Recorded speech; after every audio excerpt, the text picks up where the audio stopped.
Hello दोस्तों, आज के इस वीडियो में हम बात करने वाले हैं 7 ऐसी चीज़ों के बारे में जिनको आपको कभी भी किसी को भी नहीं बताना चाहिए। स्टार्ट करते हैं और जानते हैं कौन सी है वो 7 चीज़ें। नंबर फर्स्ट, आपकी इनकम। आपको अपनी इनकम को कभी भी किसी को भी नहीं बताना चाहिए और ना ही पता लगने देना चाहिए। इसके 2 रीज़न हैं। नंबर फर्स्ट, यदि आप कम कमाते हो तो इससे लोग आपको कमज़ोर समझेंगे और वो आपके दोस्त भी नहीं बनना चाहेंगे, क्योंकि कमज़ोर के साथ किसी को भी दोस्ती करने से फ़ायदा नहीं मिलता है। और यदि आप ज़्यादा कमाते हैं और आपने इस बात को किसी के साथ शेयर भी कर दिया है तो लोग आपको हमेशा तब याद करेंगे जब उनको आपसे हेल्प मांगनी होगी। हो सकता है वो आपसे दोस्ती ही इसलिए करें ताकि वो आपसे पैसे चाहते हैं या आपसे कोई हेल्प चाहते हैं। इससे आप पता ही नहीं लगा पाओगे कि कौन सच्चा दोस्त है और कौन मतलबी दोस्त है। और जिस दिन आप उस दोस्त की हेल्प नहीं कर पाओ किसी वजह से, वो आपको मतलबी समझने लगेगा। सो दोस्त, अपनी इनकम कभी भी किसी को भी मत बताओ। नंबर 2, आपकी मजबूरी। आपकी मजबूरी के बारे में आपको किसी को भी नहीं बताना है। अगर आप ऐसा करते हो तो लोग आपसे दूर भागने लगेंगे या फिर आपकी मजबूरी का फ़ायदा भी उठा सकते हैं। हर वक्त ये मत कहते रहो कि मैं बहुत परेशान हूँ, मेरी लाइफ में ये प्रॉब्लम्स है, मेरे साथ ये हो रहा है, मेरे साथ वो हो रहा है। कुछ नहीं। इससे लोग ये सोचेंगे कि अरे जो बंदा है ना हर वक्त रोते रहता है क्या। और कुछ लोग तो आपकी मजबूरी का फ़ायदा भी उठा सकते हैं। कैसे? अगर आपने किसी को ये दिखा दिया कि अभी आपको पैसे की बिल्कुल ज़रूरत है अभी, तो सामने वाला आपको कम पैसे देकर भी अपना काम करवा सकता है।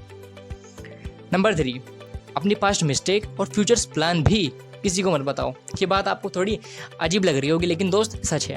क्या आपके साथ कभी ऐसा हुआ है? डेफिनेटली आपके साथ कभी ना कभी ऐसा हुआ होगा कि आपने इमोशनल हो करके अपने सारे दोस्तों को या फिर किसी एक दोस्त को आपके फ्यूचर्स प्लान और आपके पास्ट की सारी चिट्ठा खोल कर रख दिया होगा। और ऐसा करने से जब आपके दोस्त से फ्रेंडशिप टूट गई तो आपको अपने आप पर गिल्ट फील हुआ कि यार मैंने उसको क्यों बताया, क्योंकि अब वो उसका फ़ायदा उठा सकता है। तो दोस्त, कुछ भी हो, अपने फ्यूचर्स प्लान और अपने पास्ट मिस्टेक किसी को भी मत बताओ। ऑनेस्टली बता रहा हूँ आपको। नंबर 4, घर की बातें। दोस्तों, रामायण में भले ही विभीषण ने राम जी का साथ दे करके अच्छाई का साथ दिया, लेकिन फिर भी विभीषण को आज भी अच्छा नहीं माना जाता है। वो कहते हैं ना, घर का भेदी लंका ढाए, और ये बोलते ही विभीषण का नाम हमारे मन में आता है। तो दोस्त, घर की बात घर में ही रखो। अगर आप घर की बात को औरों के साथ में शेयर करते हो तो इससे आप अपने फैमिली मेम्बर्स को, अपने पेरेंट्स को हर्ट करते हो। और अगर घर की बातों को आप बाहर शेयर कर रहे हो तो इससे आपकी सोसाइटी में वैल्यू बहुत ज़्यादा कम हो जाएगी। लोग आपके घर के लोगों को इज्जत नहीं देंगे। सो घर की बातें। नंबर 5, आपको अपनी वीकनेस और स्ट्रेंथ को भी किसी को भी नहीं बताना है।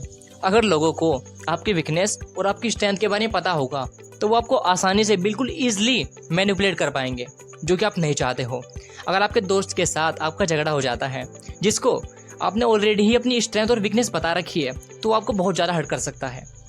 इसलिए अपनी वीकनेस और स्ट्रेंथ किसी को भी मत बताओ। हाँ, उन पर काम करो, उनके इम्प्रूव करो, लेकिन किसी को भी पता मत चलने दो। ओके। नंबर 6, फ्रेंड्स और एनिमीज़। जिस तरह से आपको अपनी वीकनेस और स्ट्रेंथ के बारे में किसी को भी नहीं पता चलने देना चाहिए, ठीक वैसे ही आपको अपने दुश्मन और दोस्त के बारे में भी किसी को भी नहीं बताना है कि वो कौन है।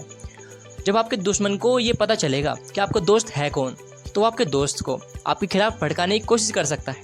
और जिस दिन आपका वो दोस्त आपके दुश्मन से जा मिलेगा, उस दिन वो आपको इतनी ज़्यादा चोट पहुँचा सकते हैं ना कि आप इमेजिन भी नहीं कर सकते थे। Number 7, charity. अगर आप चैरिटी कर रहे हो ना, दान कर रहे हो, तो उसके बारे में किसी को भी मत बताओ, क्योंकि काम ही ऐसा है। चैरिटी अपने आप में एक अच्छा और प्राइवेट काम होना चाहिए। शो ऑफ या फिर सोशल एक्सेप्टेंस पाने के लिए चैरिटी बिल्कुल मत करो, क्योंकि ऐसा करने से आप अपनी क्रेडिबिलिटी को खो दोगे। तो दोस्तों, ये थी वो 7 बातें जिनको आपको कभी भी किसी के साथ भी शेयर नहीं करना चाहिए।